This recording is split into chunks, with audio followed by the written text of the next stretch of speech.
No, no, no, no, no, no. This is the right one.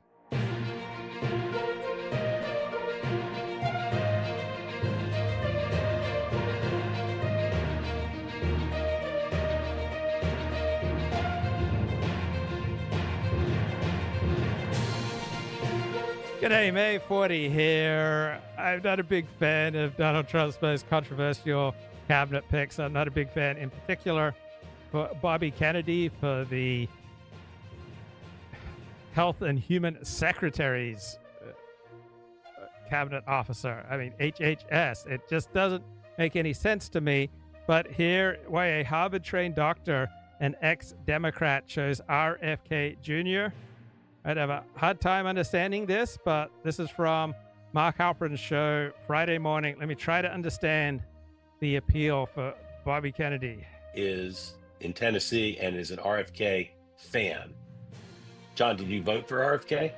I did this time, yeah. And I say that as someone who voted for Obama twice and then left a ticket blank in 16, the top of the ticket, and then a Biden voter, not supporter, in 2020, and then a true RFK supporter this time around. I grew up in Massachusetts. I've lived in Tennessee for 10 years now.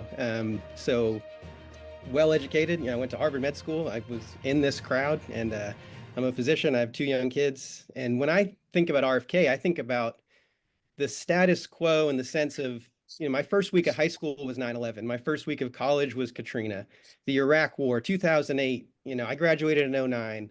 You know, I've kind of gotten used to my government not being sort of truthful with me, and as someone who otherwise is hopeful about the role of government and trying to be a generally good person in society. And when I see, you know, what RFK is actually saying, that is the sort of the status quo that I'm talking about. A status quo that brought us all of those things I just mentioned, that has brought us increasing income inequality throughout every administration over the last 30 years, this sort of Alan Greenspan economy of rewarding bad behavior for people who truly just want to make money. While every health metric has declined over the last 30 years, not life expectancy. So that's not a strong argument. Our life expectancy keeps increasing. Maternal mortality rate, our infant mortality rate, our overall mortality now is declining. Okay, infant mortality rate is disproportionately high among Black Americans. It's not high among other Americans. So this is a problem within that particular community. Our health metrics are going in the wrong direction pretty much across the board. Our education system has failed from going from 1 to mid-20s in the last 30 years, 40 years. Just sort of like this general sense among people in my generation that like we can't. Okay, our education system is the best in the world when you account for race. So African Americans do better in the United States educational system than Africans do anywhere else in the world. Asian Americans do extraordinarily well. White Americans do well. Latino Americans do well. When you account by race, America's education system is performing well. So in 1900, our life expectancy was 47 years. In 1950, it was 68 years. Right? In 2019, it was 79 years. And then we dropped about 3 years due to COVID, right? So life expectancy fell to 76 years. But our life expectancy from 1950 to 29, it went up by 11 years. So I don't share his critiques. As far as the United States government lying to its people, where else do you find governments that are just far more honest? I'm not aware of any. I mean, is this guy particularly honest? I mean, we all tell lies. So I don't see why the United States government is so heinous with regard to telling the truth. Seems to me to be about average compared to other first world nations. So I don't share any of his concerns. Can't really explain it, but everything feels like it's getting worse. And when I have a. Okay, so there's no rational basis for any of his arguments that he just made, right? That his feeling that everything is getting worse, right? There's not an empirical basis for that. 2 and a 5-year-old, and I think about the future, for them, I think I'm frustrated by the discourse leading up to this election that somehow the left that I was a part of, frankly, somehow thought that people couldn't see Trump clearly enough, right? They didn't know Trump. Trump is a New York City hustler narcissist who views the world in purely transactional terms. Every relationship he has is transactional. If you do something for me, I'll be loyal to you. If you Guess what? Almost all our relationships are transactional. There's nothing extraordinary about Donald Trump and his transactional approach to relationships, right? This person speaking has largely transactional relationships. I have largely transactional relationships. We all have relationships that are overwhelmingly transactional. You stop being loyal to me, I will stop being loyal to you. It's not hard to see that. I could see that pretty clearly. I described this election to my friends as like, I could vote for I still had a hard time voting for Trump. I voted for RFK in Tennessee because, it's Tennessee. And I was trying to get him over that 5% national threshold to make a third party viable, because to me, that two-party system. So apparently 3/4 of Americans are obese. That does not seem good. As George Washington said, is what's really wrong with our country. So that's why I ended up voting for RFK. But it's not like Trump isn't known. Like we can see exactly who he is. I saw that there was a 1% chance that if someone that actually good could get to him, then maybe there's a 1% chance of a real. All right, I don't find his arguments particularly strong, but America does have an Three-quarters of obesity. U.S. adults are now overweight or obese. This article is by Nina Agrawal and read by an automated voice. Nearly 3/4 of U.S. adults are overweight or obese, according to a sweeping new study. The findings have wide-reaching implications for the nation's health and medical costs as it faces a growing burden of weight-related diseases. The study, published on Thursday in The Lancet, reveals the striking rise of obesity rates nationwide since 1990, when just over half of adults were overweight or obese, and shows how more people are becoming overweight or obese at younger ages than in the past. Both conditions can raise the risk of diabetes, high blood pressure and heart disease, and shorten life expectancy. The study's authors documented increases in the rates of overweight and obesity across ages. They were particularly alarmed by the steep rise among children, more than 1 in 3 of whom are now overweight or obese. Without aggressive intervention, they forecast, the number of overweight and obese people will continue to go up, reaching nearly 260 million people in 2050. I would consider it an epidemic, said Marie Ng, who is an affiliate associate professor at the Institute for Health Metrics and Evaluation at the University of Washington School of Medicine and a co-author of the new paper. Dr. Ng and her co-authors wrote that existing policies have failed to do enough to address the crisis, adding that major reform was needed to prevent it from worsening. It's going to require a lot more attention and a lot more investment than we are currently giving the problem, said Dr. Sarah Armstrong, a professor of pediatrics and population health sciences at Duke University who was not involved in the study. The paper defined overweight adults as those who were age 25 and over with a body mass index at or over 25, and obese adults as those with a BMI at or over 30. The authors acknowledged, yes, America has an obesity problem. Australia has an obesity problem. All right, let's get back to this Docter on Mark Alperin show. Change that could change the last 30 years of status quo. And I saw no chance, a 0% chance of a Harris administration changing that sort of broad. Some parts of our status quo are good, and some parts of our status quo are okay, and some parts of our status quo are disastrous. Broader status quo, not a 4-year cycle of a new president, but the broader 30, 40-year status quo that is failing objectively. And Harris, to me. Wait, why would you say that our status quo is failing objectively? All right, life expectancy has been going up over the past 30 years, except for the decline that it took due to COVID. Our economy, 30 years ago, the European economy and the American economy was the same size. Now the American economy is 50% larger and it is steadily getting larger compared to its geopolitical rivals, including Europe, including China, including Russia. So on an economic basis, the United States is in far better shape than all its rivals. Our life expectancy steadily rising over the past 30 years. Her administration would have had truly 0% chance of changing that. A Trump administration, if someone like RFK, or to me, Tulsi Gabbard, or these people that are authentic and principled, if nothing else, they are seemingly saying what they actually think. And some of it seems good. Then maybe there's a 1%. Okay, this guy doesn't think very deeply, and I don't blame him. As a doctor, I assume that has to take up most of the time that he has for thinking deeply. Whether people are authentic, right, is not a particularly important matter. For politicians, you want people who can meet the situation, who can rise to the occasion.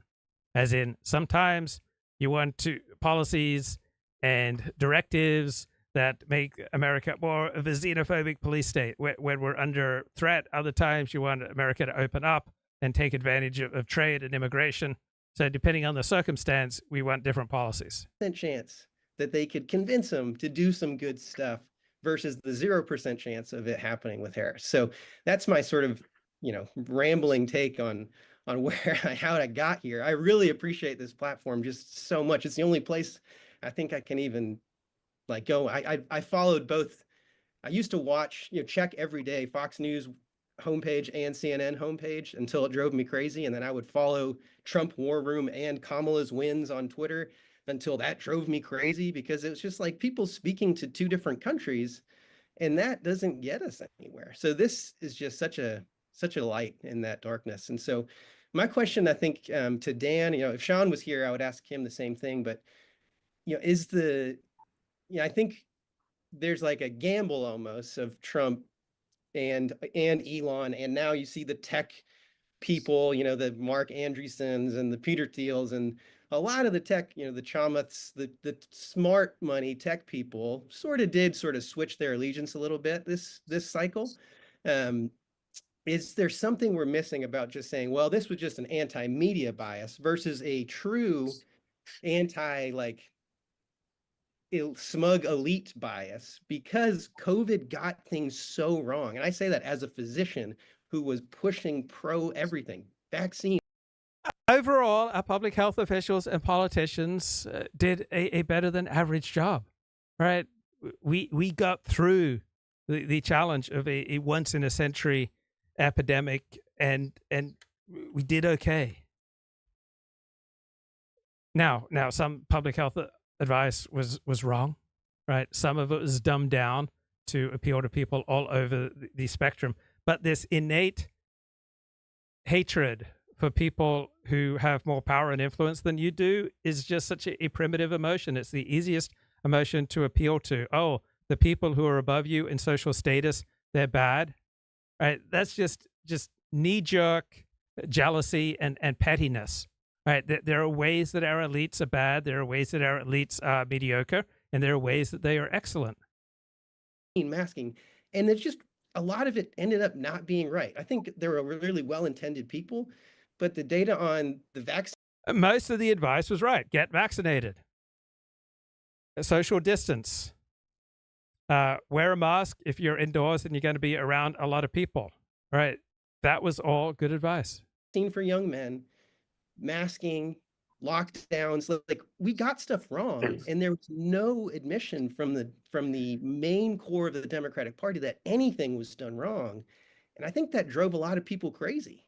And it's just admit it. And so are we missing that this is more than just anti-media bias for the Rogan types, Rogan, who was a Bernie Sanders supporter, and really just this, we can now see that so many of these trusted institutions are openly willing to lie, even when they get stuff wrong, and something has to change. Or something missing in the course, I guess. John, I'm going to let Dan and then Kristen address what you said. I know I'm speaking for more than just myself when I say I just learned more about why Kamala Harris didn't win the election listening to you talk than reading the New York Times for a month. So thank you for that.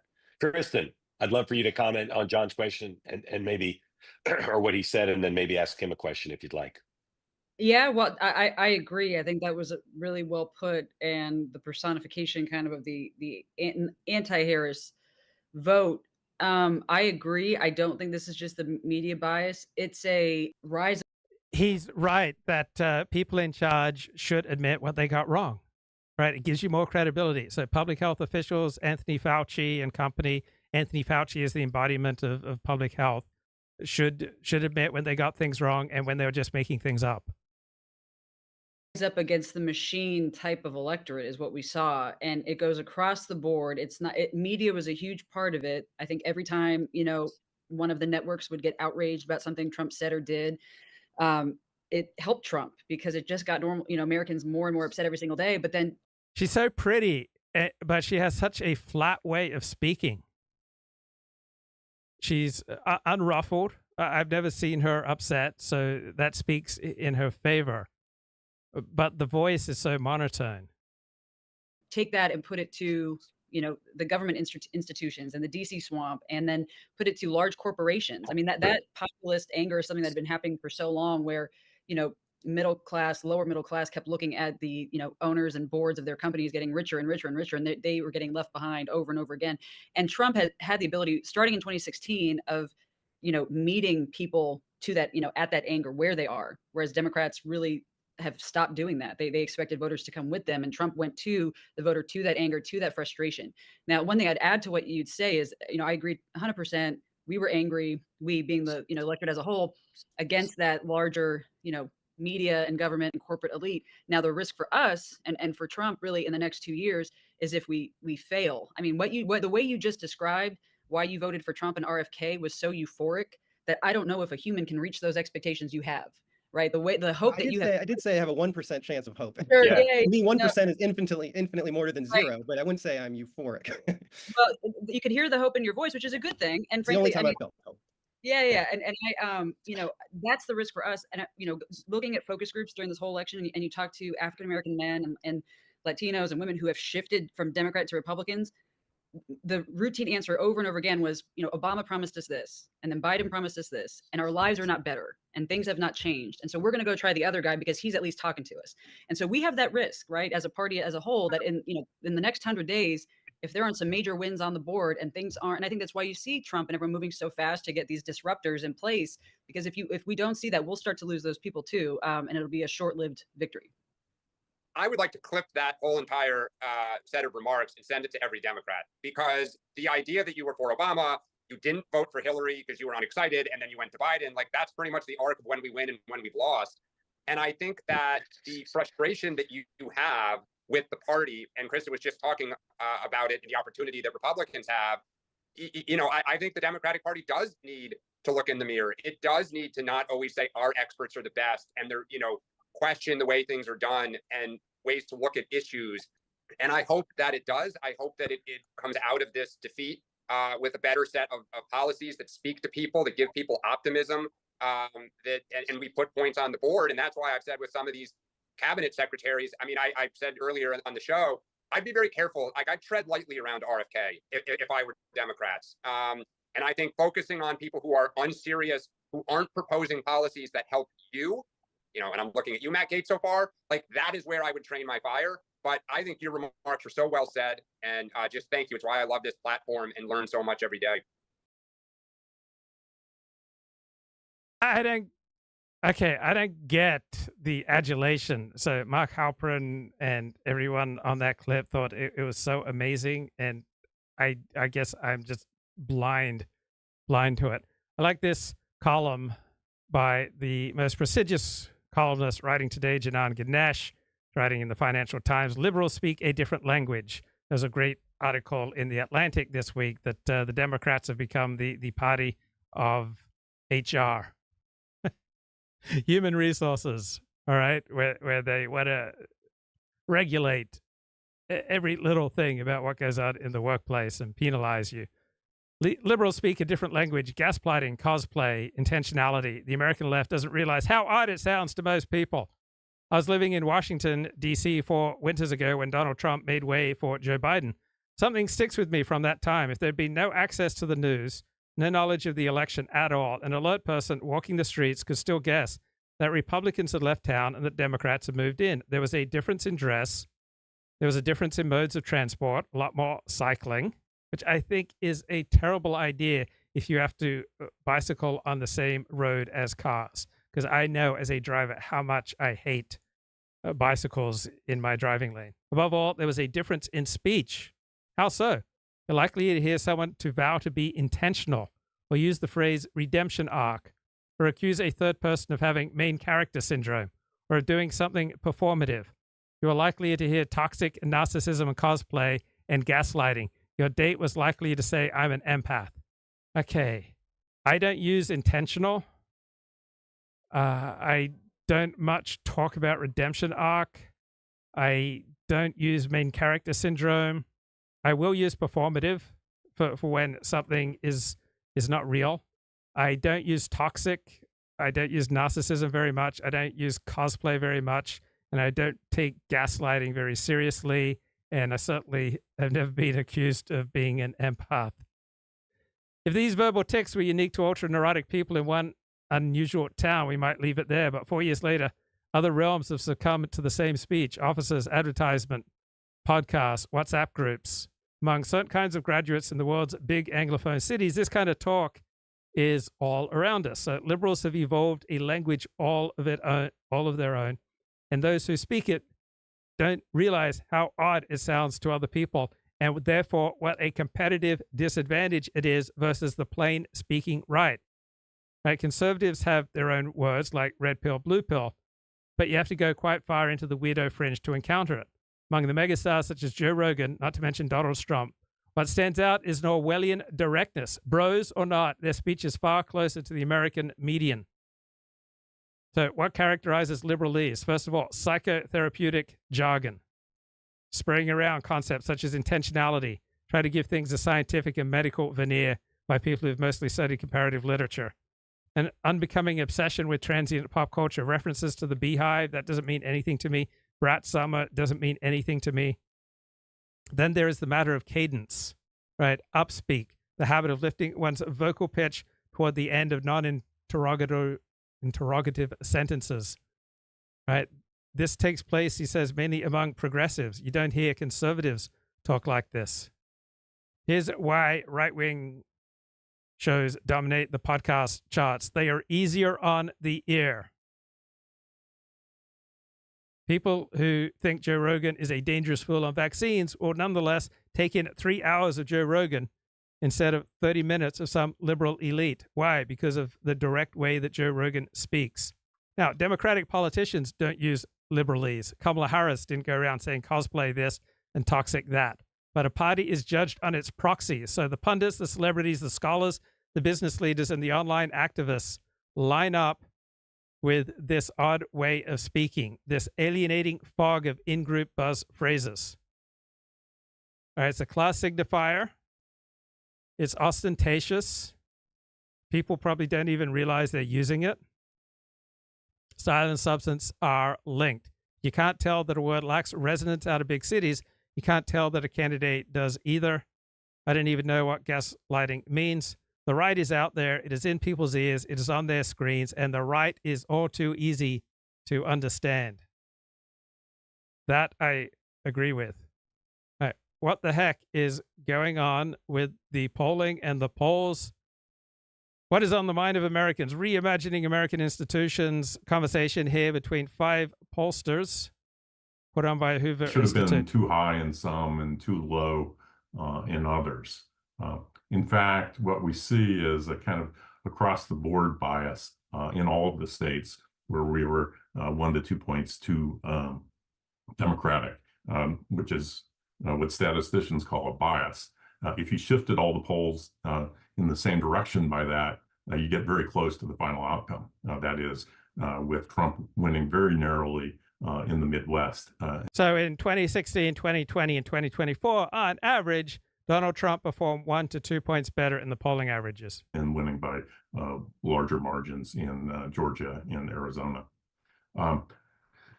I'd like to say we could eliminate this kind of bias, but it's really hard, and frankly, we don't know how to do it. But I think overall, you're going to find more TV shows and more movies, all right, aiming at this heartland of hidden Trump voters. Still can tell the story accurately of what happened in this race. So let me turn to that. At one level, a lot of things happened in this election. A presumptive nominee dropped out 107 days before the election. There were 2 assassination attempts, 2 critical debates.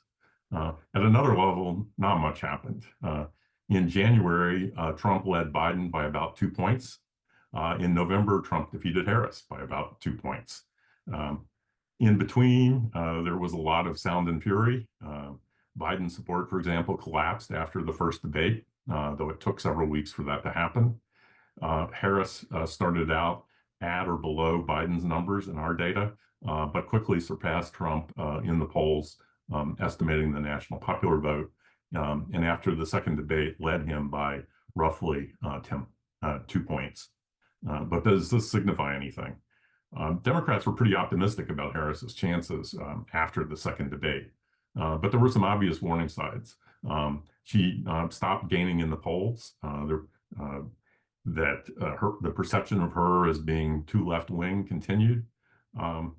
And the debates themselves didn't seem to move support for Donald Trump. In our data, where we interviewed just before and after the first debate, Trump gained no support after Biden's disastrous performance. Biden lost support, but Trump didn't gain any. And then in the second debate, Trump didn't lose any support after what there was widespread agreement among our poll respondents and nearly everyone who watched. They didn't do very well in that debate. And Harris didn't pick up any support after that debate. I think there's perhaps a new law of physics that nothing ever seems to change the public's beliefs about Donald Trump. It's like a universal constant. Having said that, how did we... And yet he had higher popularity this election than we've ever seen before from Trump. Yet from Trump losing by 4 points in 2020 to winning by about 2 points this year. The obvious explanation is we had a very unpopular incumbent running in an economy that people thought was bad. So it looks like Jimmy Carter in 1980 or George H.W. Bush in 1992. And substituting the sitting vice president for the incumbent president doesn't really change that formula much. Nearly every group was less Democratic in this cycle. The biggest change, and you can see it in the county level voting patterns, was among Latinos who've become more Republican consistently over the past 3 cycles. All other groups moved in tandem. Despite expectations, there was no change in the gender gap. Expectations that the Dobbs decision would create a larger gender gap never really appeared in our data. White college and non-college both voted more Republican this year, though the changes were relatively small. Blacks moved along with whites by about the same amount. As best we can tell, and until we get the voter file after the election, we won't have much confidence about this, but it appears that these effects are due more to turnout changes than vote switching. There was no last-minute swing. We were tracking the same people, and they did not swing toward Trump or away from Harris. In the exit polls, Trump did a little better among those who said they decided in the last week, but this was a very small group, not enough to explain anything. Bobby Kennedy Jr. At one point was polling in double digits. In our polls, the highest he ever got was 7%. The Kennedy voters split evenly between Trump and Harris, so I don't think he ended up being a factor in this race. But turnout did change. Turnout decreased essentially in every state except for 3 of the battleground states. Right. If you're not in a battleground state, if your vote's not going to matter, you would expect fewer people to turn out. The battleground states turnout was about the same in 2020 as it was in 2024. Within battleground states, you can see that turnout was up in counties that Trump won in 2020 and down in those won by Biden. So you can explain changes of this size with people deciding not to vote rather than vote switching.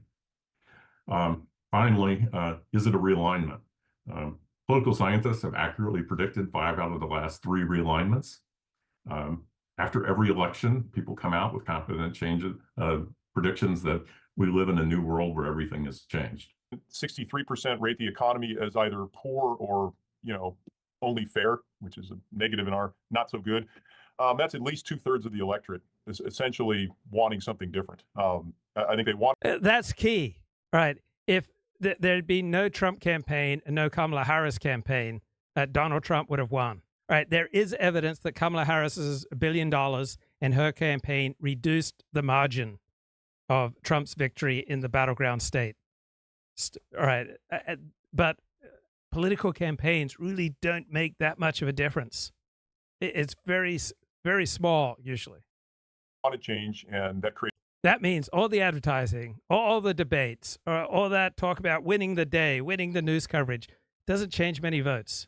Problems for someone who wasn't clear whether Kamala Harris was the heir to the throne or, continuation of the Biden administration. But I'll rely on a story. One of my first election campaigns was 1992. And in 1991, in December, Fred Steeper, a longtime Republican pollster, went to talk to George H.W. Bush at the White House. And Fred presented the benchmark polling data and said, if the election were held today, we would lose. And there was.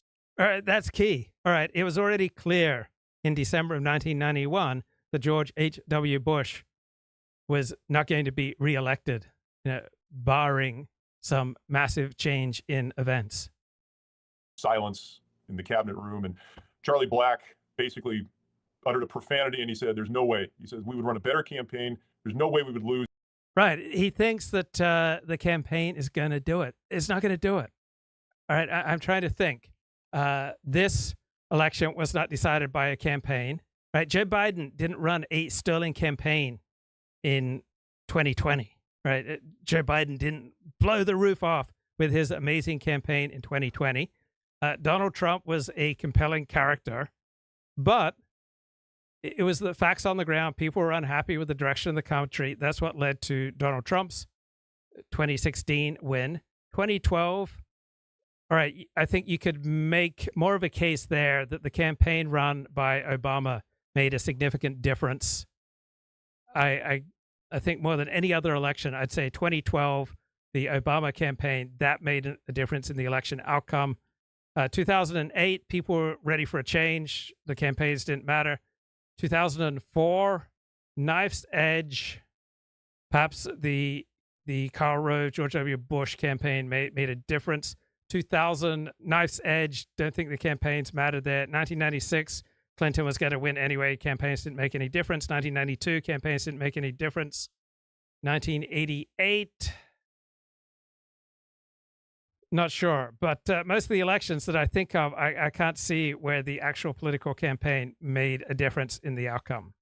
It to Bill Clinton or, and either Paul Tsongas or whoever the Democratic candidates were in late 1991. And Fred Steeper said incumbents with 37% approval ratings don't get reelected. Right. So Joe Biden's approval rating was below 40. Right. It was very, very difficult for the incumbent party to be reelected. Right. Donald Trump's approval rating was 40 or below in 2020. Would have been very difficult for him to get reelected. And so at one level, I think, this was an election that was, as Doug suggested, and I'm sure Lynn, given her theoretical background views, which is, it was an election in which there were very strong headwinds against the incumbent party. So second point, flip side, I guess, campaign effects. Doug mentioned this. I put it a different way. This was the most boring campaign ever for about 6 months. And then it turned into the most eventful, tumultuous election campaign I think many of us can ever remember. But it's unclear exactly whether Harris could have moved the numbers very much at all. I think that's one of the kind of interesting questions in the postmortem. Right. It's not clear that Kamala Harris could have won the campaign if she'd been Jesus Christ returned to earth. Is, to what extent did Harris run a great campaign, a flawless campaign, in the words of Joy Reid, or a terrible campaign? I think the truth is probably somewhere in the middle. You're talking about a candidate who had roughly 100 days to basically distinguish herself from her 2019 self. Were you serious in 2019? Do you want to abolish you want to defund the police? You want open borders? At the same time, clarifying her relationship with the incumbent administration. Wait, are you defending Biden's record? And I don't think it's a real criticism to say she never really threaded that needle. The question, I guess, for us and for the audience is the extent to which threading the needle would have helped her very much. I do think there's some apt criticisms. I think the two basic messages were, Trump's closing message was, they broke it, I'll fix it. Whatever you think about Trump, that's a pretty good message, right? Given the mood of the electorate. Her message seemed to be some version, it was, we won't go back, which you could also translate into the two components, which are orange man bad and abortion. Those seem to be the two messages that Harris was running on. I don't know how much to make of that. I read the same sort of thing that Doug read in the polls, was there was a sugar high after her ascension and, you know, through the debate, and then it began to wear off. And if you're of the view, and I don't want to put words in people's mouths, but I think a lot of us thought that was a bit of a sugar high.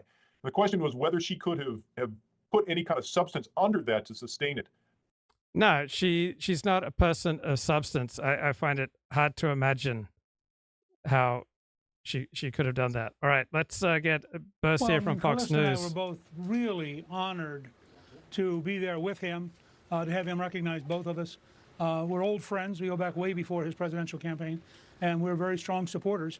So we were, you know, the whole week has been wild, and we were down there with the America First Policy Institute, and they had played a major role. And then, of course, we had both Sylvester Stallone, who was a surprise to us, and we had the president of Argentina, who was doing a remarkable job of turning around his country's economy. So I mean, it was quite an evening. Can you put in perspective historically whose career this reminds you of? I mean, I think President Teddy Roosevelt, because he was a rich guy. Elected a second time. Franklin Roosevelt, because it's very clear. If you look at what the campaign was about in a states, he gains in every single state. He wins. He increases his popularity with all these ethnic groups. So now, as he looks across overseas, he sees a lot more challenges than when he left. And he's got Michael Waltz as National Security Advisor, and as Secretary of State, hopefully he's going to have Marco Rubio. Where should he prioritize first, Newt Gingrich?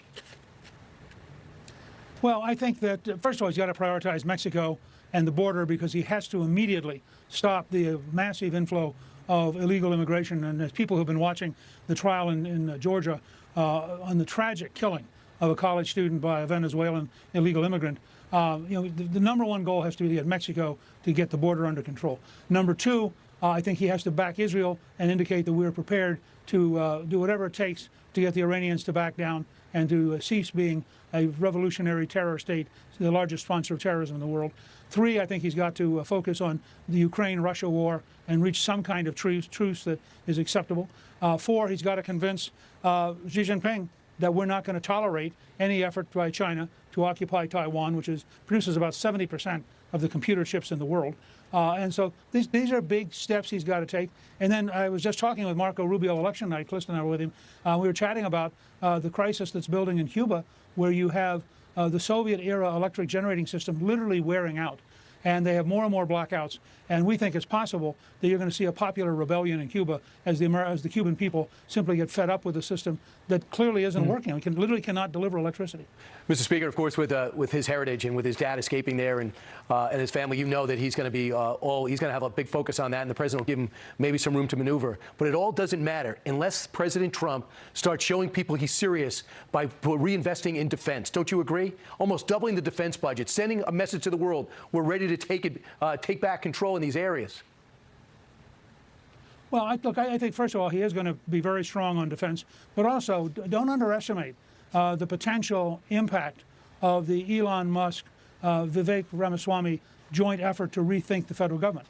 You know, what Musk did with SpaceX is he lowered the cost of putting a satellite into space by 90%. It's the largest single deflationary act in the last 20 years. Now, you get that kind of change at the Pentagon, and frankly, the current budget's more than enough. But you've got to have a Pentagon that's capable of getting beyond its bureaucracy. Remember, they have 26,000 people sitting in that building at the Pentagon, which was the number they had in World War II when they were using carbon paper and manual typewriters and filing cabinets. And you have to ask yourself, in an age of smartphones and iPads and desktop computers, why do you have the same number of people that you had managing with carbon paper and manual typewriters? So I would not underestimate how much money and how much efficiency we're going to see out of Musk and Ramaswamy, in addition to which I think the president will decide he has to spend whatever is necessary. But this requires structural reform. I hear you. Our Navy shipbuilding is pathetic. Our big contractors are sloppy and cumbersome and bureaucratic. And we really need to rethink the defense system, not just pay for it. Absolutely. And I think Secretary Hegseth, should he get confirmed, I think he's going to be willing to do that and think out of the box. Mr. Speaker, it's an exciting time. You've been there every step of the way, and you'll be a valuable. Okay, let's go back to this discussion between the five pollsters. For a period of time, and I don't think she did that. I'm not sure that's a real damning criticism. Third point on realignment. I don't think I disagree with Doug. I think voters under 30 in the 2012 election, plus 23 Democratic. There were plus 11 Democratic in this election, a 12-point movement. Income under 50K, plus 22 for the Democrats in 2012, plus 3 for the Republicans this time around. It's a 25-point movement. Education, no college degree, plus 4 in the second Obama election. For the Democrats, plus 14 this time around. It's an 18-point shift. But the race and ethnicity breakdown, African Americans, plus 87 for the Democrats in 2012, plus 72 this time. It's a 15-point movement. It's about twice that for black males. Latinos, plus 44 in 2012, plus 6 this time around. It's a 38-point movement. Asians, plus 47 in 2012, plus 15 this time around. That's a 32-point movement. There's not much more realignment than you can get. I mean, that is just an enormous movement. I think and it does create an enormous problem for Democrats because you have to mobilize more African Americans given the diminished margin. I think that's a problem in states like Georgia and Michigan and elsewhere. Fourth point, turnout. Doug mentioned this. There have been conspiracy theories on Reddit, which I wouldn't advise you go on, about the 15 million missing Biden voters. Well, that number is shrinking by the hour as we count the California votes. I do think it is the case, though, that you're going to end up, I think Harris is now at 71, but turnout went up in Georgia. It went up in Wisconsin. It went up in Michigan. It essentially flatlined in Carolina, Nevada, and Pennsylvania. And my guess is it'll end up flatlining or going up slightly in Arizona. So in the states where the election was decided, turnout wasn't as big an issue as it was nationally. All right, fifth point, the polls. Professor Rivers mentioned the polls, but it's also close to directional since it was off almost the same way everywhere. This time around, I ran some rough and dirty numbers. It was about 2.6 on the national, about 2.4 was the absolute level of the error in the statewide. So about 60% of what the error was last time around. The makeup of the likely voter universe remained a little problematic. The main problem we found from 2020 was, not to make everybody's eyes glaze over, but something called non-ignorable non-response bias. That is to say, the people who didn't want to do your poll tended to have particular political predispositions. That continues to be a problem. And the distinction is amongst pollsters, it's not so much that we're not getting enough Republicans, although there's a little bit of that. It's a compositional effect. It's the sort of Republicans we're getting are not. We're not fighting over relief efforts. We're not fighting over the role and size of government. Trump may get into reorganizing the federal government and downsizing it. Right. So I came to America in 1977, and politics was largely over the role and the size of government. And that's what's dominated American politics from 1932, Franklin Delano Roosevelt, the New Deal, until 2016. Right. Donald Trump ran the first time, and he said, I'm not looking to cut the social safety net. And deregulating. But that's a different thing than the kinds of things we were talking about all through the 20th century and into the first part of the 21st century. And I agree with Doug that the pivot on this really happens in 2015 in advance of that 2016 election. If you think back to 2008, Barack Obama and John McCain spent the better part of 3 weeks fighting about a guy named Joe the plumber. Remember that? All right. Fighting about Joe the plumber. Right. Seems like such a naive time. And whether Joe's taxes were going to go up under Barack Obama's tax plan because his small business, he was a sole proprietor. And that meant, as John McCain said to him, congratulations, Joe, you're rich. Joe didn't feel rich. And the two candidates fought about this. Fast forward to 2016, we're fighting about a completely different set of issues. And so my view of this is that in 2016, the dimension of conflict in American politics really shifted from those New Deal issues, role and size of government, the tax rate, what should government do in your life, to issues that are identity inflected or identity based.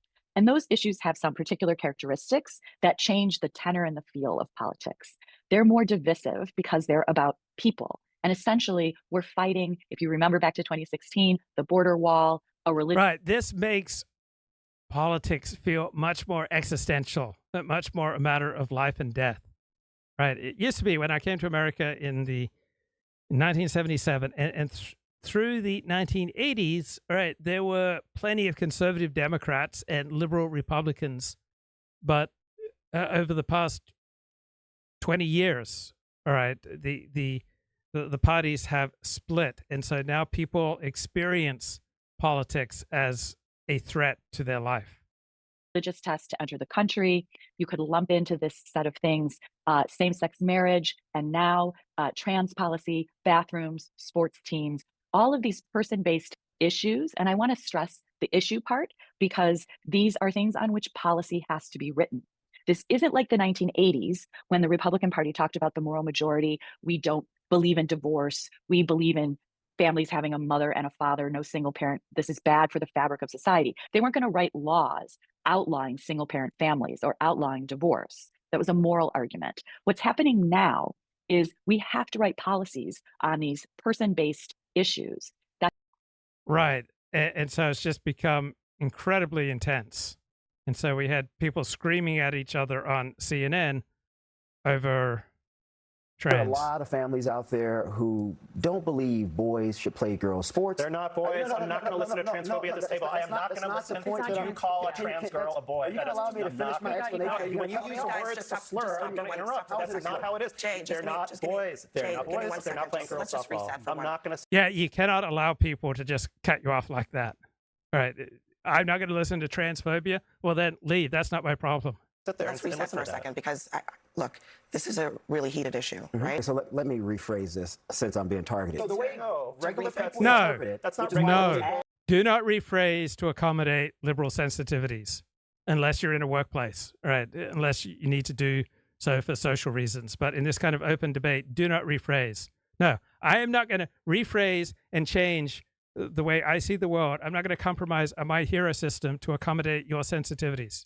That's not regular people. There's no consensus that these are actually boys. This whole thing about trans girls is a canard. Okay, so I have to say, I think that this conversation is an example of why Democrats lost the election, because they're so busy bickering over whether to say boy or trans girl that they're missing the bigger issue as to the fact that a majority of Americans don't feel like they should be in women's. Yeah. Okay. Back to the big picture. That's incredibly divisive. It's essentially about who gets to have membership in our national community, which is personal to people.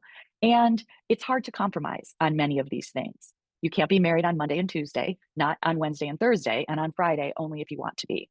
In the way that you could compromise on the tax rate and give a little and get a little. So we're fighting over a different set of issues, and the nature of those issues are very different than the old New Deal issues. This is all happening while there's been a change in the electorate where we have people identifying with both political parties in rough parity. So roughly the same amount of people say that they call themselves a Democrat as say call themselves a Republican. And that means that both parties are competing hard and winning or almost winning every election since 2016. And that's going to produce all kinds of strange externalities, like you're unlikely to go back to the drawing board and reinvent what your message is if you're winning or almost winning every time. The American National Election Study, which Darren is a part of, tells us that voters appreciate the two parties want to build very different worlds. 9 out of 10 people say they see important differences between the two political parties. Right. You're not just imagining it. It's not just you. People have more intense emotional experiences with regard to politics in America these days compared to 30 years ago. That's a massive increase from where we were in the 20th century, when only 5 or 6 out of 10 voters said that. And you can think of obvious reasons why that's true. And the American National Election Study also tells us that people have more emotional reactions to political parties. And so all of this is happening since 2016, 2020, and 2024. And as Doug said, Donald Trump is involved in all of those elections. So the 2020 election is largely a replay of 2016. County by county across the country, the absolute average shift in the Democratic Party vote share, very small. Low in 1992, it was a jobless economic recovery, and that opened the door for Bill Clinton to say change versus more of the same. It's the economy stupid. People think it's the economy stupid meant that the economy was in the dumper. That's wrong. His message was, I'm going to build a bridge to the 21st century. Change versus more of the same. We need a new economy for the new 21st century. And that's a lot of what is happening here in 2024. Objective indicators suggest growth, but people aren't feeling it. Prices are still high. And so it's a price stagnant recovery. I don't know, some economists will come up with a better word for it than that. But that makes it very hard for the incumbent party. And so we see that shift down from. And that showed in, by the way, in the 12 counties in Texas that are along the border, the 6 counties that have the most whites voted for Trump in 2020, but the 6 counties that are over 85% Hispanics, they voted for Biden in 2020, and all of those counties voted for Trump in 2024. So Then I turn to the question of, well, what about, there's only three sources of votes, right? You can get your partisans, the base vote, you can get some defectors from the other party, and you can win independents. So Biden's win in 2020 was, in fact, a win based on the fact he got about 95, 96% of Democrats to vote for him. He won a few more, among defectors, he won more Republicans than Trump won Democrats to him. And finally, he about split the independents. So she had more Republicans defecting to her than Democrats going the other way. And this is the last survey we had before the election. And then, but among independents, she was trailing by 10, 12 points. So I looked at the issues to find out, and the three big economic issues, inflation, jobs, and I'm sorry, the third issue is immigration. On those issues, if you were a Democrat and cared about immigration, only 89% of them were voting for her. So she lost Democrats on inflation, lost big on independents on inflation, lost on immigration. She lost, again, independents. And right, here's another key moment from TV over the past week. And not a thing comes to mind, and that's why I followed up with, is there anything that you would do differently? And the reason I followed up is because, you know, that wasn't a gotcha question. That was a layup, really. It was an important question, and I think one she should have expected. That's what I thought. I actually thought it was a chance for her to explain to all the people who are saying, I want a change agent. Yeah, she missed a lot, but still not quite sure that she ever had any opportunity to win this election. And then the result of that is, in the long run, the other party has to accept it. So if you look at Roosevelt, the Republicans refused to say, no, we don't need aid. There's no aid that we can deal with. So the Republicans, in order to become competitive, became a party that said, we're a party of less aid, not more aid. The Democrats were more, Republicans less. Now, Lynn's right, that coalition is gone. But I do not see, in terms of what she said about these key issues where you can't trade them off, I do not see a majority party out there. We have a party that is primarily conservative, the Republicans. We have a party that is primarily Democratic, and that's a primarily liberal. And the point of that is, can we have a majority conservative party or a majority liberal party in the United States? And that certainly is not clear to me. Donald Trump has transformed the Republican Party. A little bit of a nod on this, because we've been so focused on polarization, no deviation, no defections, that the expectation is... Right, this is a discussion about why states that went for Trump, they still elected in a Democratic U.S. senator. Is that you're just going to get a straight party line vote across the board. The reality is, if you look at each of those races, I mean, look, Jackie Rosen dumped $85 million of negative advertising on Sam Brown's head in Nevada. I mean, that's the story. Carrie Lake was known, unlike these other Republicans in these Senate races, but was known negatively in Arizona. The heck out of these people before they really got going. So what you saw was they were lagging 13, 14 points early on, especially Brown in Nevada. They made up a bunch of that. These partisans mostly came home, but there was enough of a residual so that, you know, they ended up holding in a couple of these states. That's why I think it's a simple story, but in the end, these were pretty close, and Senate races have been nationalized. So I think idiosyncratic factors like Carrie Lake is a weak candidate, you know, advertising advantages, incumbency advantages, and so forth explains it. The House is more interesting, in my opinion. You know, Republicans are going to win the House by 3 to 4% in the popular vote aggregated across the districts. There is roll-off in those races, so it will be significantly. Europe this summer, where a number of European voting scholars stated that they believe young voters had become less enchanted with the left because of their experience under COVID. Again, there's this assumption that young people are all a bunch of liberals, you know, walking around carefree, and then as they get older and more curmudgeonly, they become conservative like Dave Brady, you know. But actually, the evidence is that the defining characteristic of younger voters is that they're less engaged, less involved, less interested in politics. And so up until around 2000, they came in looking like everybody else, even more so.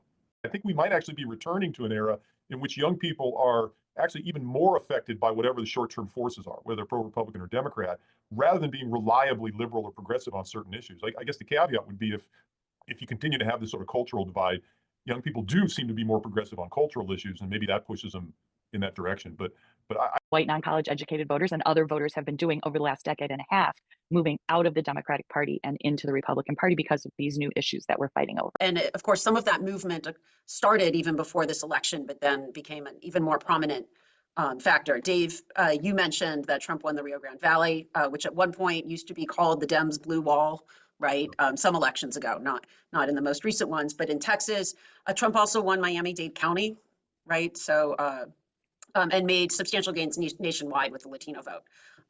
To what extent do you think these flips are Trump specific? Do they have implications? You know, the combination of college-educated whites is too small by itself to win, and particularly to win in the Sun Belt states without winning decent majorities of Latinos is a real problem for Democrats. The hard part of trying to put a coalition together that brings Hispanics and progressives in the Democratic Party together so they consistently stay there, I think that's just hard. And it's not even clear to me that the tendency for college graduates to now be voting for Trump, I don't think that holds if you come in and you want to raise taxes on them. So we have not found, in Lynn's terms, a coalition that is capable of creating a majority to answer this set of questions. How are you going to build this coalition for the future, knowing you are on the wrong side of public opinion on the cultural issues Talking about that are Democrats. coming? So on trans policy, on bathrooms, on sports teams, the Democratic Party is on the wrong side of this, and public opinion is massively lopsided on these issues.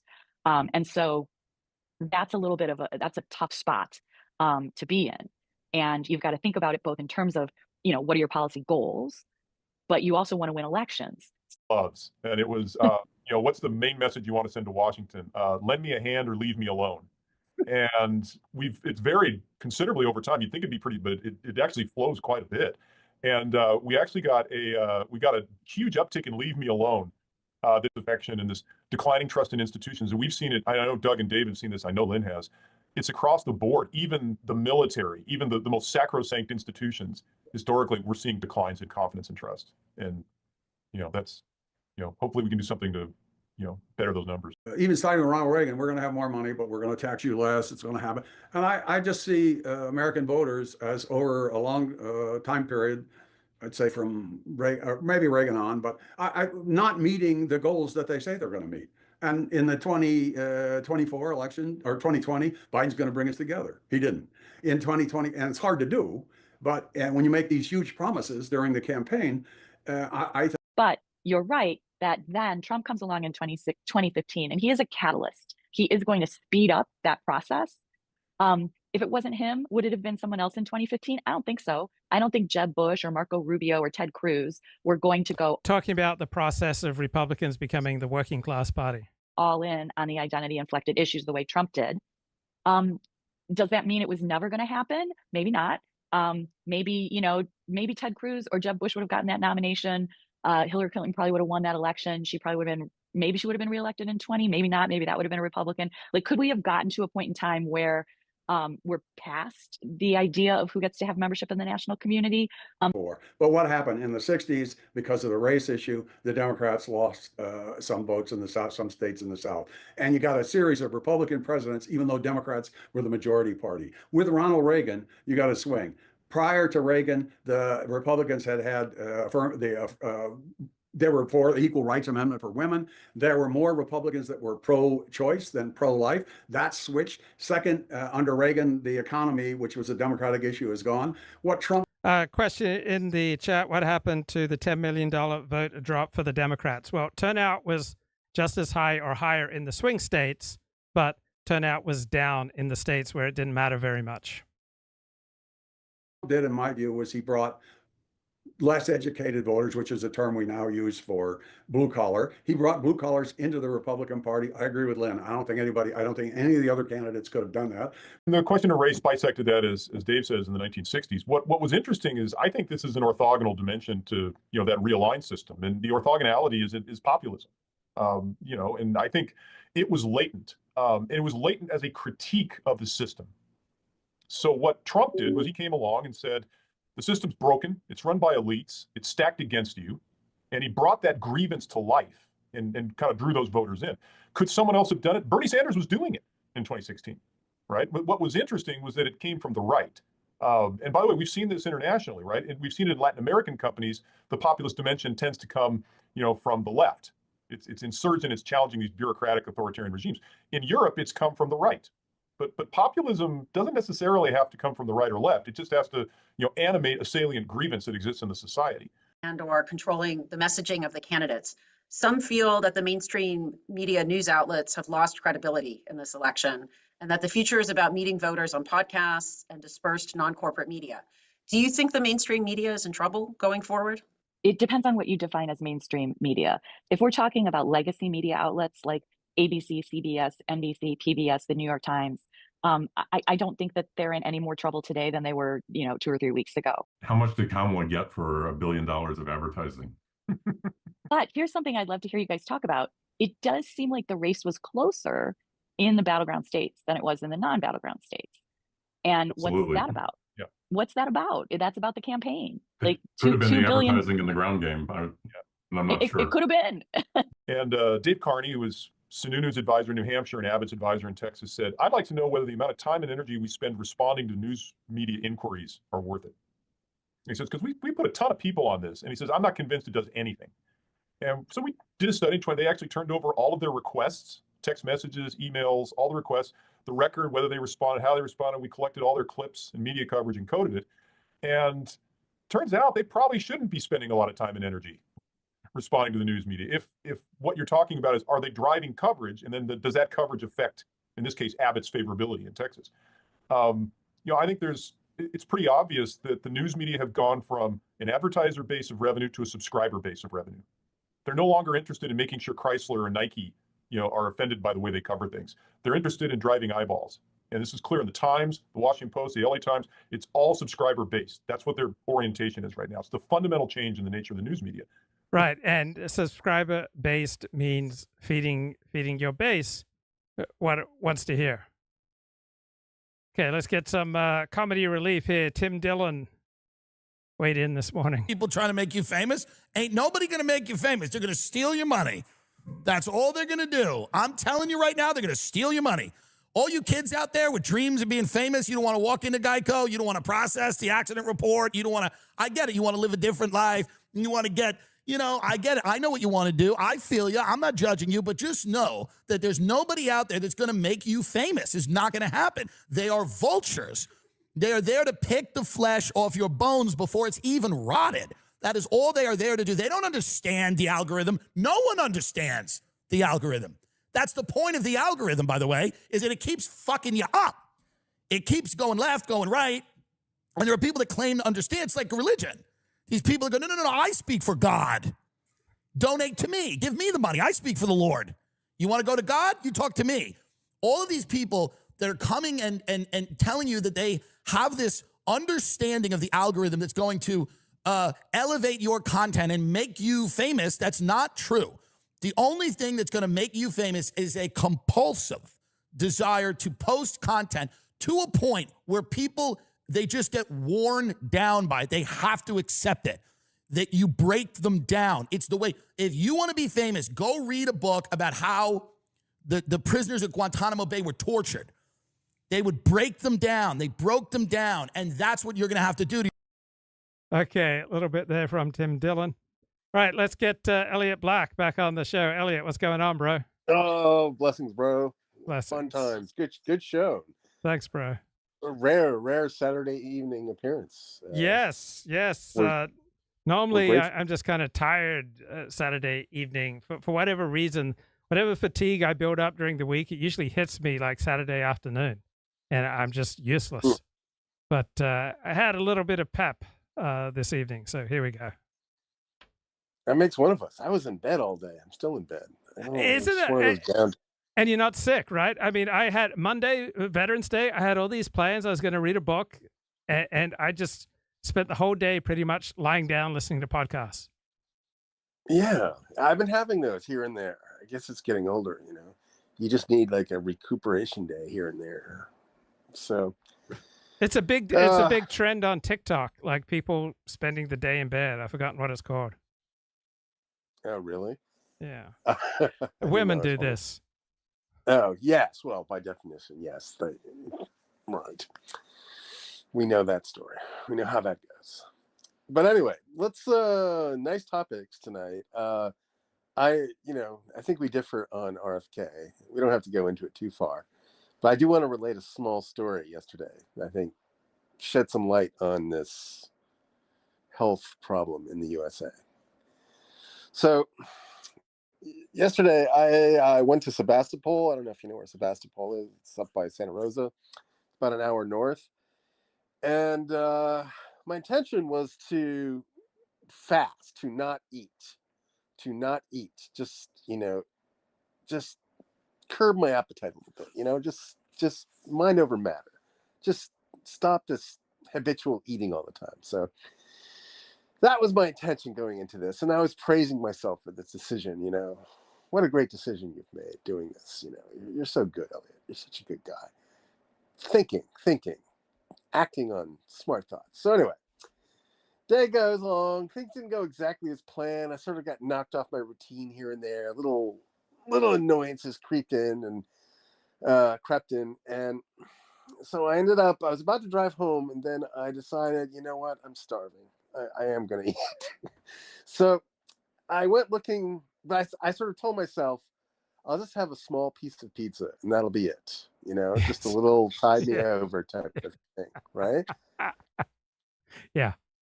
And I'm like, so I look around, I see a pizza place, I go across the street, I go in, and they're closed. They don't open for another hour or two. It's like a nighttime only thing. So that plan I had to tear up that plan. And so I look across the parking lot and I see a Mexican restaurant, and it's a Mexican restaurant.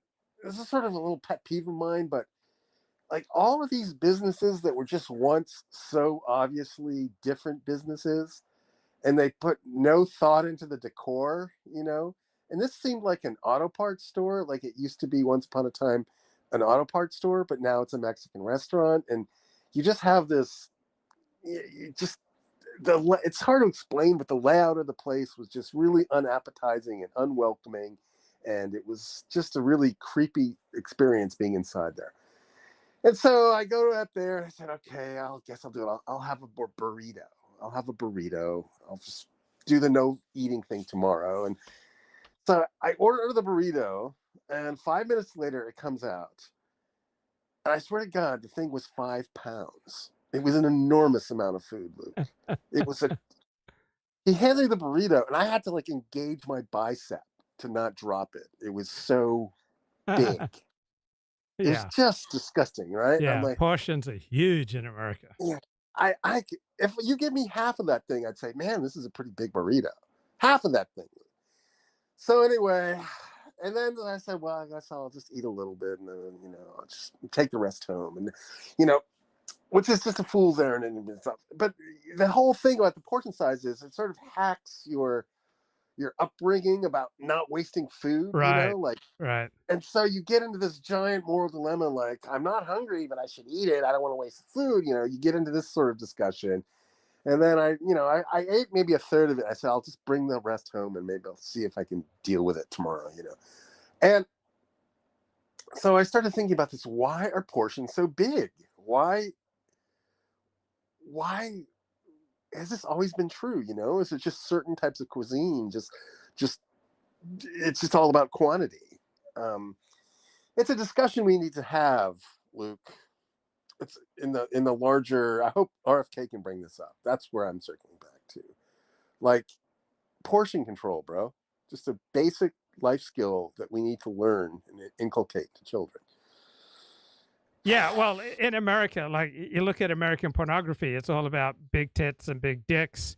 When you look at American serving sizes, it's all about big, and America loves big. Americans love to go big. Yeah. And the fins. Remember the cars in the 50s, or just entire, not even vaguely fuel efficient. Just utterly wasteful and so forth. And then there was a reaction against that. But back then, at least you could say the cars were distinctive and interesting looking. There were some very just highly individualized expressions of some car designer's vision and so forth. They're at least interesting to look at. And then now it seems like all cars have just sort of converged on some mathematical ideal, and they're basically indistinguishable from one another. And I think that's just a slow soul death. that now that that's the case. What about big screens? Big screens, like people love their big screen TVs. Oh, I know. You know, I'm phone only, so you know, I have a phone and a computer, so yes, I've observed that. And if you ever go into a Costco, it's the very first thing that hits you is this unbelievable display of just gargantuan televisions, and it's overwhelming. It's overwhelming. I'm sure you don't have one of those, do you? I got a big screen. I love it. I mean, not Really? always. Like, I find it more tiring, but if it's a big sporting event, I'll often watch it on the big screen. But I also like to have it. Sometimes when there's a lot going on, I like to have the big screen on say a sporting event, and then the smaller screen on another sporting event or on Fox News.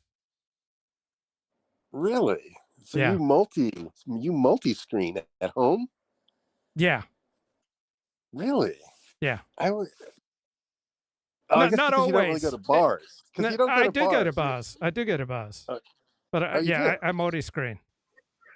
Oh, see, I got rid of my TV because I didn't watch it that much, and I didn't like the way it looked when it was off. It just seemed like an ugly appliance in the house. I didn't like it. Didn't like seeing it. That doesn't bother you? How big was your screen? So my small screen is, I think, like 35 inches. I think my big screen is, yeah, it's big. It's like 6 feet. It's as long as I am. I think mine was big. For me, it was like 46 inches, I think. That's the number I seem to remember. And I was so proud of myself when I got it. I mean, I felt good about myself. I thought, wow, you've arrived, bro. So how big is your computer television. screen? How big is your computer screen? So mine's 35 inches, I think. Yeah, mine's 30. Yeah. When I'm doing serious work, I like working off 2 screens. Yeah, I have 2 screens. That's what they say is the most efficient. No, most productive. effective productivity and more screen space. Yeah. So we're on the same page there, but anyway. Let's get Kip in here. I love it when that thing's off. Kip, anything that you want to add to the discussion? Hello, Mr. Blatt. How you doing this Saturday evening, buddy? Oh, blessings, bro. Not bad. A little off today, but I'm all right. I just wanted to How about say, yourself? pretty good. I just wanted to say, Elliott, as always, he's got his finger either in his nose or right on the button of reality. It's either Often one or the other. Alternate. Yeah, he alternates between his nose and the butt of reality. Yeah. Yeah, and I noticed earlier he mentioned portion control, and I told you during our last talk that I went from like 262 to 164, and it took about 17 months. But looking back, portion size was a big thing, and one thing I would do to try to fool myself would be that I would take a lunch that I've made, and instead of serving it on a regular plate, I would serve it on a saucer size plate, or that plate between a saucer size plate and a regular plate. And then so I would give myself like a 3/4 portion, and then give myself another 3/4 portion. But at the end of the day, that's 1.5 size portion. And in America, you're still doing better than the average bear if you can keep it down to portion control like that. And the other tidbit I would say that was helpful was I kept a 3x5 index card in my pocket and logged in everything I ate, just kind of a garbage in, garbage out. And at first I tried to keep myself down to like 2,000 calories a day when I was running, or I was swimming a mile. And then later on, once I got down below 200 pounds, I took that up to 2 miles a day and started, running 3 miles a day. So I was really getting in good shape, but still, I would say keeping that card in my pocket and just being honest. If you're not being honest with yourself, what the fuck's the point? You know what I'm saying? Keeping that 3x5 card in my pocket was the only way to stay honest about that intake each day. And I was so rigid about it. I think weeks, sometimes a month would go by without me ever doing a big job, just peeing. So it made a big difference. Yeah, if you track, right? If you track anything, you will be much more effective and efficient. If you track how you spend your time, how you spend your money, how much time you spend working, if you track what you're eating, you track your exercise, right? It usually makes things much more effective and efficient. Elliott, any thoughts? I wish I could do that. I wish I could be a tracker, but I'm not. I've made small attempts at things like that, but I just can't keep the rhythm going. So I guess I'm open to it, but I was never one that could really force myself to do something like that. I should. It's worth considering.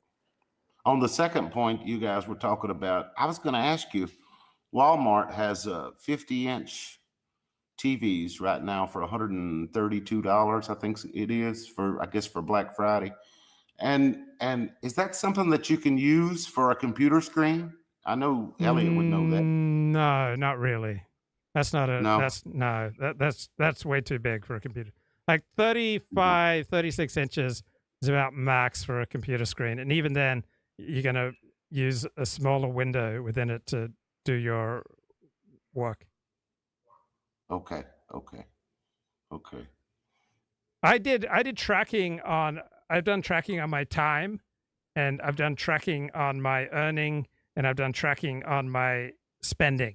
And even though I only did the spending tracking for 3 months, it was helpful. You know, when you asked, one of you two asked me about, was I going to watch that fight? And it dawned on me after we spoke that they don't have that this generation doesn't really have like Tom Cruise type stars anymore. Jake Paul is that's their big seller, right? He's their version of what used to be Hollywood, right? Yeah, apparently Netflix says 60 million households tuned into the fight. So they just don't have what we would think of. See, when I think of old Hollywood, I think of that glamorous stuff in the black and white. But really, it's all changed, even from the time we were watching shows like Top Gun, in the 80s or even 90s. I don't even think, I think I heard somebody say Chris Pratt was a big star, but that people wouldn't notice who he was if he wasn't in whatever uniform of whatever superhero costume that he represents. So such a big change, isn't it? Yeah. Elliott, how was Sebastopol? Was it good for your soul to get out of the city? Oh, it's super nice. Yeah. It's kind of like a hippie enclave. I don't know if you spent any time there, but it's a lot of... I worked there like every day for weeks in landscaping. You worked there? Yeah. Really? Yeah. Oh, okay. So you know what I'm talking about. It's near the river. It's beautiful. A lot of like massage places and crystals and, organic rice and, it's got a very laid back vibe, and the people were actually quite laid back, and it was kind of like going back in time a little bit. I sort of, regretted having to leave. I was just kind of enjoying it. You don't realize how refreshing the country can be until you actually get out there. Oh, yeah. So I am continually surprised about how I feel different in a different location. Just like getting out into nature, it's amazing. Do you have a favorite rub and tug place there that you'd recommend? Oh, yeah. It's called Shlomo's Crystal Emporium. Okay. It's really good, bro. Kev, you live in nature. You live out in the country. Do you feel refreshed every day, surrounded in that natural beauty?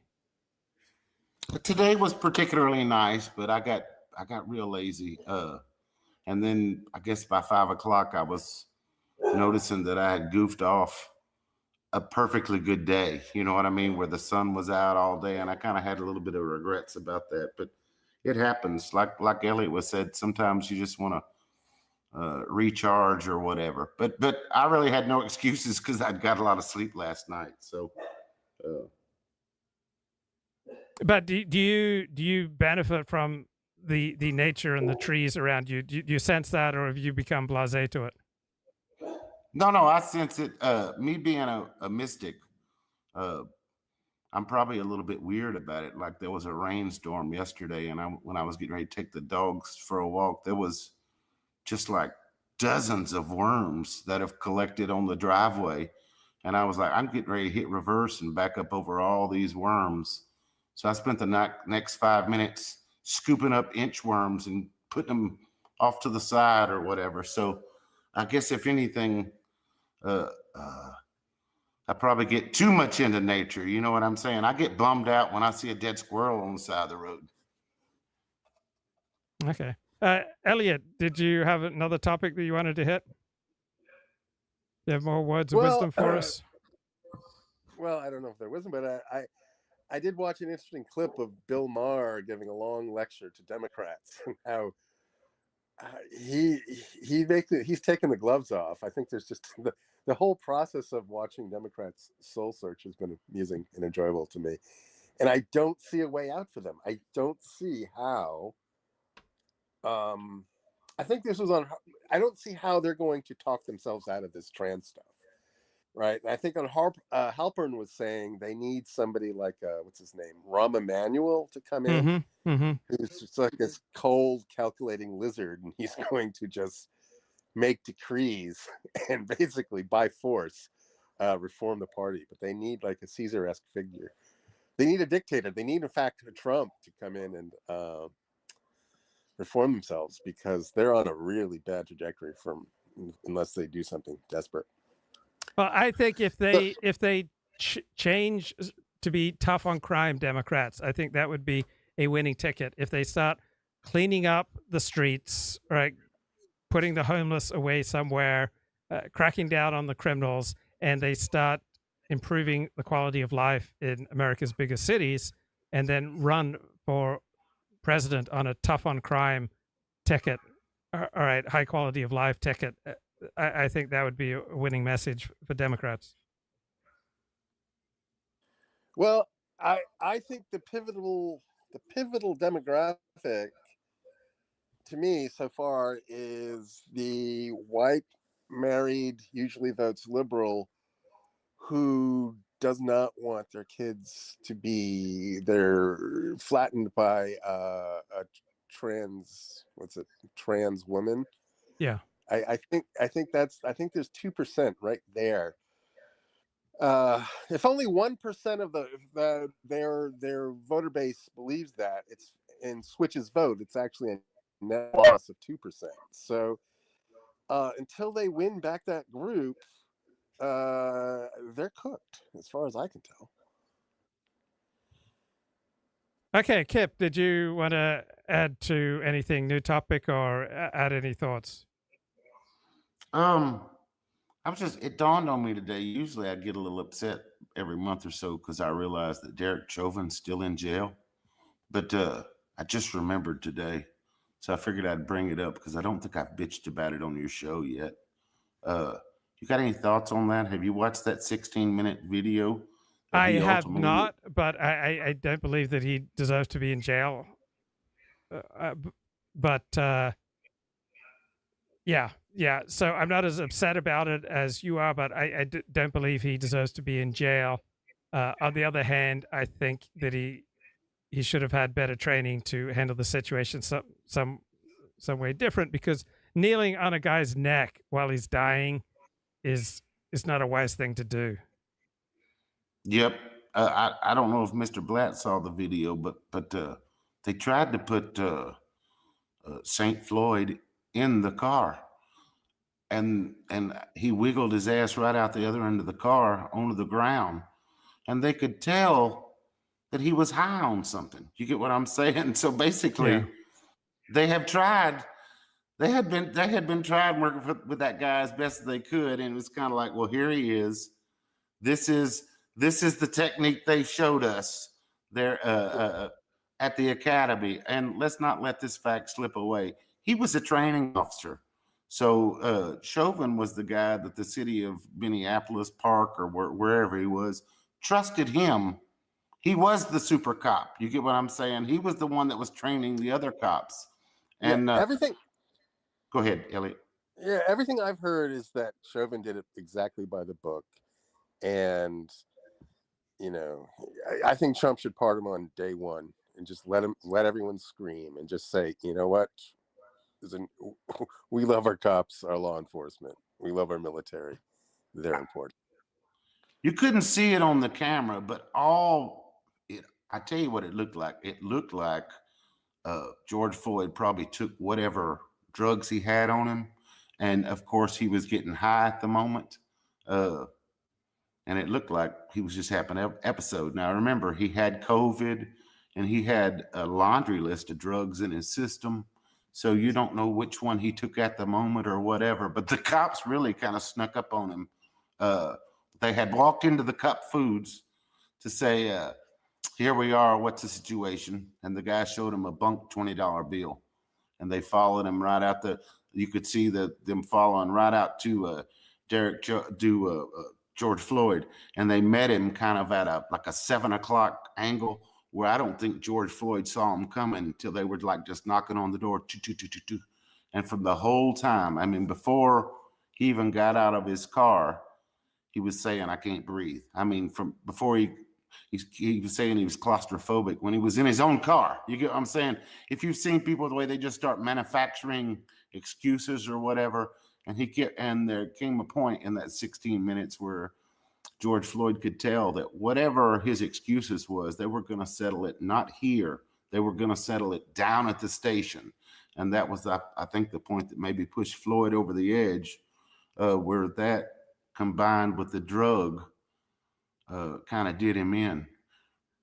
And like Elliott said, there was nothing really that Derek Chauvin was doing. He was just a classic, what do they call that thing that Jews used to do where they drive the sheep into the desert with all the troubles right on its back? What's that called? Scapegoating? He was a classic scapegoat. Yeah. Well, yeah, that's what he was. Like, I think most people don't think that you should be kneeling on someone's neck when they're handcuffed, right? This is deadly force, right? And so if your knee is on a person's neck, right, that clearly can kill him. So it's the equivalent of it's almost the equivalent of shooting someone. So yeah, I'm sure there are some situations where you need to shoot someone, and placing your knee on someone's neck, particularly when they're already subdued and handcuffed, is close to just shooting someone.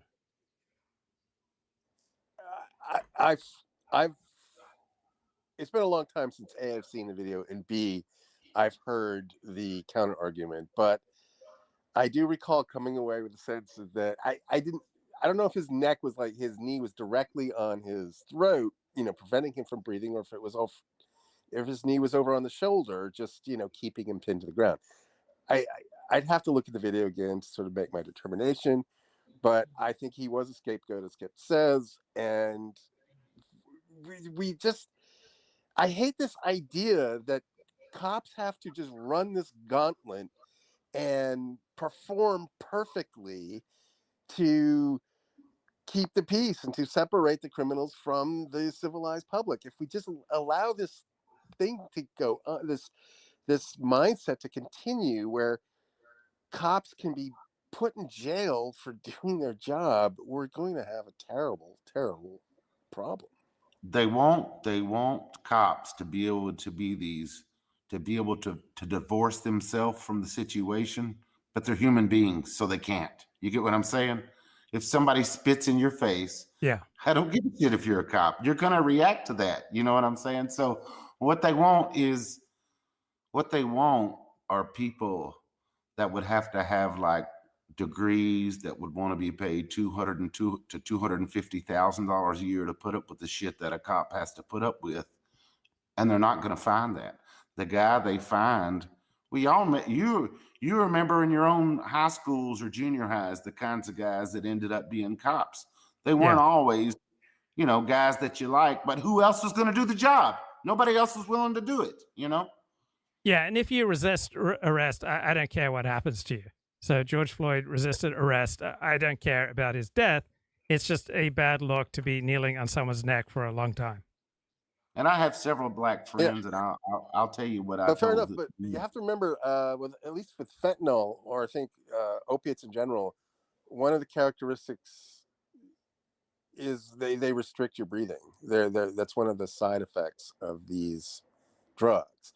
And so, how much can be attributed to Chauvin and how much can be attributed to Floyd's drug use needs to be discussed, I think.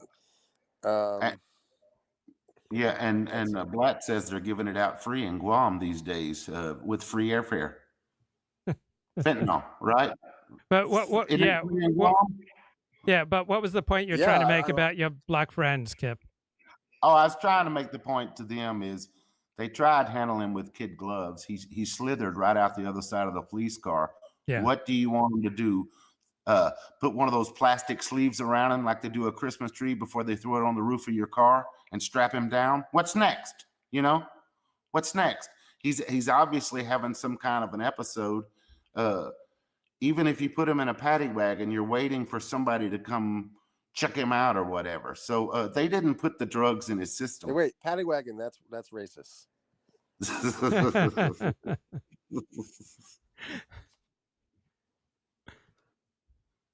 Okay, I'm gonna move on. Any final words, Kip? I was gonna say that I saw an interesting statistic where AOC took office in January of 2019.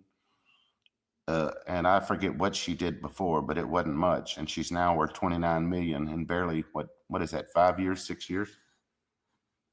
That is interesting. She's highly charismatic. Doesn't strike me as highly intelligent, doesn't strike me as highly well informed, but she is a captivating character. Your mind's in the gutter. I know you'd do her. Oh, of course. Wouldn't think twice. Elliott Blatt, any final points you want to bring up? Okay, guys. That's all I got, bro. All right. Okay, guys. Blessings. Bye. Take care. Blessings. Okay, here's a video on that chokehold.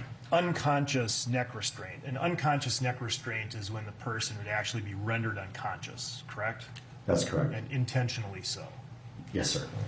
Could you please underline unconscious neck restraint as you see it in this response and control guide? Yes, sir. And what subject activity, what level of subject activity would be required to use an unconscious neck restraint? Well, according to this chart, it's in the red area, so it would be active aggression. Okay. And do you agree with that? Yeah. I think in the last slide we talked about active resistance if other techniques didn't work, but definitely in active aggression is where it's placed. If we look then, you can also find a conscious neck restraint, and that's the neck restraint that's used for the purpose of control, correct? Correct. Could you underline where that is in this force continuum, Exhibit 110? And so the conscious neck restraint is authorized in circumstances where there's, in fact, active resistance. Is that right? Yes, sir. So then if there was something like passive resistance, right, neither the conscious neck restraint nor the unconscious neck restraint would be authorized. Is that right? Would not be authorized? Would not be authorized. That is correct. And an unconscious neck restraint would not even be authorized for some forms of active resistance, would it? That's correct. Right. It's deadly to kneel on someone's neck. Right. You should only do it if your life's at risk. Derek Chauvin acted with reckless disregard. Okay. Big picture. All right. The topic of tonight's show, populists win elections. They don't tend to govern effectively because they usually have disdain for experts and expertise. I touched on this topic 2 years ago. Right, we need greater procedural and process legitimation, right, to make the institution seem more representative of the people. So there's this double democratic mandate throughout the European Union.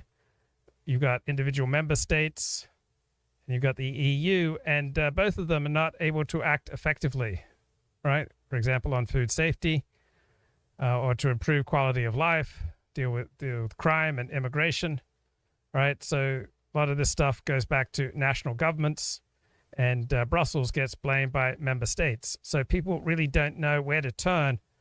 Which institutions can they turn to address their concerns? So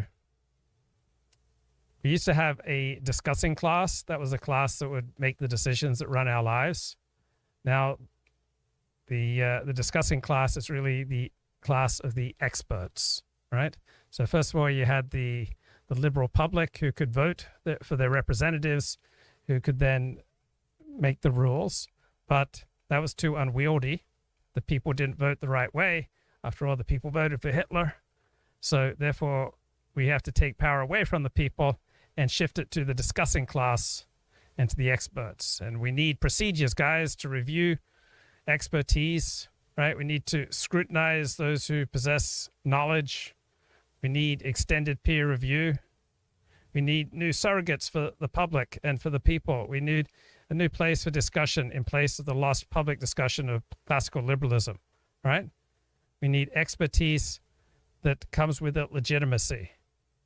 So majoritarianism, the will of the people, is not generally compatible with the development and the use of experts. So populism means that the people are basically right.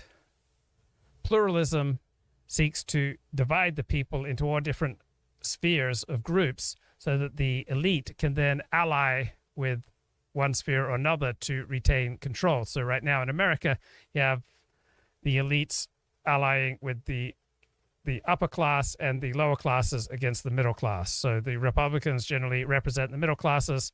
The party of the left represents the upper class and the lower class. So majoritarian, meaning the rule of the mass majority of people, right? That's incompatible with rule by experts. Majoritarianism is incompatible with doctrines of pluralism and how wonderful diversity is. Because the more diversity and pluralism you have, then the less of a general public you have, because people are much more divided and the elites rule through divide and conquer. Now, I'm not inherently opposed to elite rule or expert rule. Sometimes the elites and the experts are right, and sometimes the people are wrong. Sometimes the people are right, and the elite and the experts are wrong. I don't believe that truth lies inherently with the left or the right, the religious or the secular, the elite or the people. I don't believe the media are always wrong. I don't believe the New York Times is always lying. All right, I believe all information needs to be understood critically, asking who compiled this information, who developed this information, for what purpose was it developed, what were the needs that it was addressing at the time.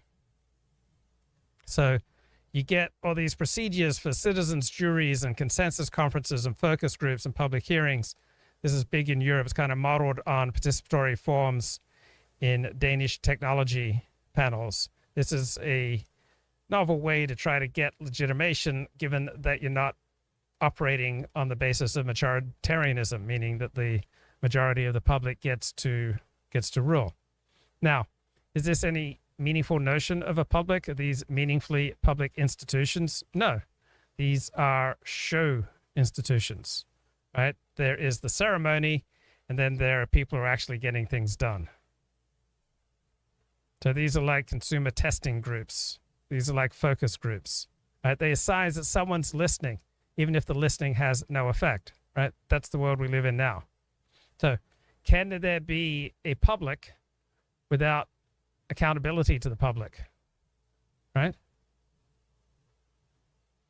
And can there be a public and accountability to the public without direct mechanisms to enforce this accountability and without the possibility of learning from the use of power? Very difficult to see how. So when you get public members of participatory panels, they tend to defer to experts. According to the FBI, 77% are committed with firearms, right? Only 4% of homicides overall are from hands, fists, and feet. So the statistic is a little unclear. Maybe not. Okay, so what is the news? And this is this is the best summary that I've ever seen. It's the passage of bureaucratically recognized events through administrative procedures.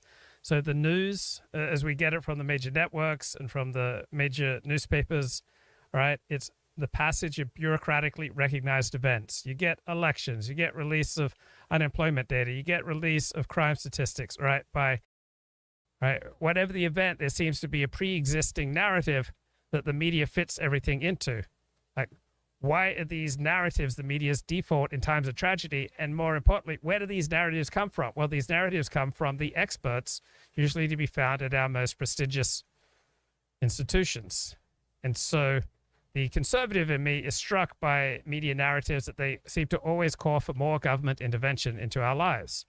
So Gerard Baker has a terrific column here in the Wall Street Journal. Political narratives are the media's default in times of tragedy. Every bad event can supposedly be fixed or ameliorated by a new government tax or program or regulation. We are going to give you the moral narrative so that you can understand what's happening, right? Ukraine, good guy, Russia, bad guy, right? So every news event seems to become a prop in the larger drama that is constantly being written for us by the preachy Puritans who now control the news. They have these convenient plot devices to illustrate the virtue of their cause and the malevolence of that of their critics. But their cause is not really their cause. Their cause is given to them by their social superiors, the academics at our most elite institutions. So the mass murder of happy fourth graders and teachers celebrating the last few days of the school year in Texas border town could almost stand as the definition of an inexplicable act of a single mind gone catastrophically astray. Right? There's a vast literature on the psychology of mass shootings, and mass shootings are overwhelmingly not ideological. And with each new atrocity, we get a little more nuanced understanding of the pathology that yields to it. But there's no elemental causal accounting for why some young men's moral compass has been so corrupted, they think it is heroic to shed the blood of innocent children. But the unfathomable is not something that our media masters can tolerate. An unsurpassing self-assurance in their own moral and intellectual wisdom isn't allowed to be punctured by the complexity of daily life. So they maintain the patina, the illusion of omniscience or knowingness, that they must fit the story into one of their narratives. So the story ceases to be a complex act of mental derangement and becomes instead a blindingly obvious case that we need more gun control. And I'm not automatically opposed to more gun control. So we get this morally indignant, intellectually tendentious approach to almost all news reporting now. So the media holds up the brutal murder of 10 African Americans this month in Buffalo as indicative of the white nationalism that's sweeping the country, that holds America in its grip, right? And many journalists want to practically ban all journalism, other than the mainstream, right? These events in Buffalo, they're primarily the fault of people like Fox News and conservative talk show hosts. We had the... Okay, why do populists win elections but fail to govern? Using these in context of Donald Trump's recent election win, where I think many people are very excited about the possibilities of the future. I mean, I'm hopeful, but I'm noting that these outcomes exist, right? We have political science case studies, or even a big electoral win seemingly driving a big change kind of dissipates when hitting administrative power and like deep bench of people to hire from the opposite team. And you can call them unelected, and it's true. But what are you going to do? They have government salaries and authority, and they can disobey your orders. And sometimes the courts are on their side. Right. And then there's a question, we alluded to it in our last conversation of, okay, so you could either rebuild the bench from scratch, but then there's a question of, is it possible that the existing sort of officials can be converted in a sense? And, in 2016, this was unfathomable because the resistance was so strong. The ideological sort of hatred of Trump was so strong. But 8 years later, it seems like there's been this preference falsification wave where a bunch of people who were secretly supporting him for a bunch of years, or at least people who are neutral towards him, can now say so. And maybe now we'll have, the people who served Biden or who wouldn't have served Trump 8 years ago, maybe they'd have no problem serving Trump now. It feels like the resistance just isn't as strong. Do you see that is? I think they will be more cooperative to a great degree, but I don't think, say, Elizabeth Warren and her allies would easily give up. And if I count the number of live players, it's sort of like, I think the Democrats actually have more. The Democratic Party has more, and the U.S. deep state has more. I mean, the other side, of course, Trump plus Elon, you should never underestimate that. That's pretty amazing. And Elon seems to be, at least for now, like more obviously influential than, say, perhaps Peter Thiel might have been in the 2016 administration, in the 2016 election. That might have been a more subtle form of influence. And perhaps it's related to the fact that X.com is a form of populist power at this point. He can shine the spotlight of public opinion on all sorts of problems, all sorts of issues that otherwise would not have gotten airtime. Like in 2016, there was no comparable social media network, any, right? Right. I mean, if Elon said, hey, I'm doing this fellowship where I'm going to take 1,000 people, the best people in sort of business, tech, whatever, to, work at the White House for a year or two alongside me, I bet he'd get some great people applying. Of course, but would he do it? And can they be confirmed? Will the GOP actually cooperate, for example, with Elon Musk? Very unclear. Like, the significant chunks of the Republican Party are still deeply hostile to Trump. So they are not even enabling him politically. He is not in a position of close alliance, as, for example, between Fidesz in Hungary and Viktor Orban. Orban built that party over many years from scratch. It wasn't like a hostile takeover, right? And the problem is Trump ran a hostile takeover in 2016. The voters love him, but a lot of this deep Republican establishment doesn't.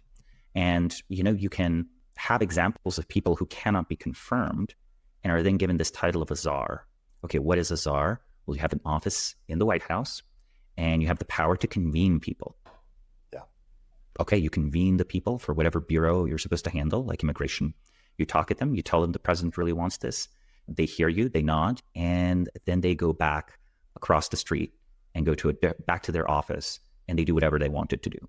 So the difficulty here is that not having the direct authority to remove people or manage people is a severe impediment.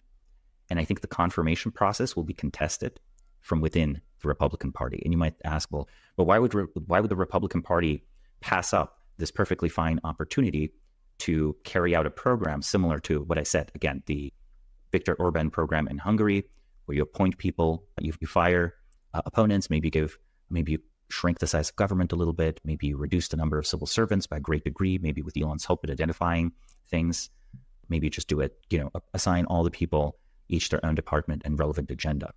However, they do not see a Trump administration and embedding into the deep state as a win for them. They see it as a win for Trump, and they see it as a win for Elon.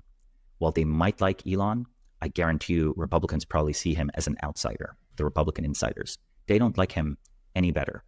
So I think if he could get through confirmation a bunch of people from tech and from government, this would work very well, and it would work better than the Orban strategy. Hey, everybody. Eric here with a word from our sponsors. Okay. Hey, everyone. Eric here. Let's skip the sponsor talk. Okay, here we go. A socially conservative program where you're basically appealing to the Hungarian baby boomer, and you're appealing to their preconceptions. And in a way, there is no deep bench of highly educated, intelligent people. You have highly intelligent people in business, in tech, who, however, have very little political experience. That is not necessarily bad, but only if you can replace wholesale aspects of the function of the previous political establishment. As soon as you are in a room, let's put it this way, Marco Rubio, does that sound like a name that's like a very different foreign policy? No, I think people are really frustrated or annoyed that it seems like business as usual or confused as to why he picked Rubio. I think it's just the Republican Party. I don't even think it's the donors. Like, Donald Trump received significant crypto donations. By the way, I do believe this is a reason to be bullish on crypto, not investment advice, but I do in fact think that, even at the end of the day, while Lina Khan was not ideal, Lina Khan was was not terrible. And then now, in fact, it's very likely that they'll try to replace FTC and so on. So I expect the US to take a number of stances that are going to be very positive on crypto. And Elon, of course, is pro-crypto. So I think that'll do. Okay, this video is called Why Populists Win Elections But Fail to Govern. I want to discuss more of it tomorrow morning. I'm going to wrap up for this evening. I saw the Reagan movie, came out this year. It is so bad. I so wanted to enjoy this movie. By contrast, the Max Boot biography of Reagan, the definitive biography, is excellent. It's 32 hours, so it's about 1,000 pages. It's really good. Unfortunately, the Reagan movie, not so good.